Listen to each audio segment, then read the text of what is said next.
VOA news minute کے ساتھ میں ہوں محمد عاطف۔ کینیا کے شمال مشرقی علاقے میں قائم کینیا یونیورسٹی پر مسلح افراد کے حملے میں اطلاعات کے مطابق کم از کم 17 افراد ہلاک اور 30 زخمی ہو گئے ہیں۔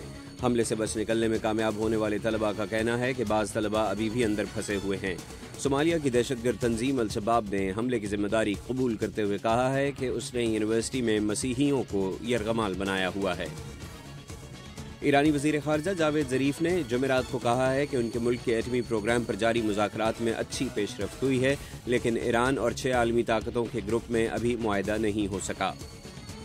اور کیلیفورنیا کے گورنر نے ریاست کی تاریخ میں پہلی دفعہ پانی کے استعمال میں کمی سے متعلق ضروری پابندیاں عائد کر دی ہیں۔ حکم نامے کے مطابق خشک سالی کی شکار ریاست کے شہروں اور قصبوں میں پانی کے استعمال میں 25% کمی لائی جائے گی۔ اس سلسلے میں باغات میں لگی گھاس کو پانی دینے پر پابندی لگا دی گئی ہے۔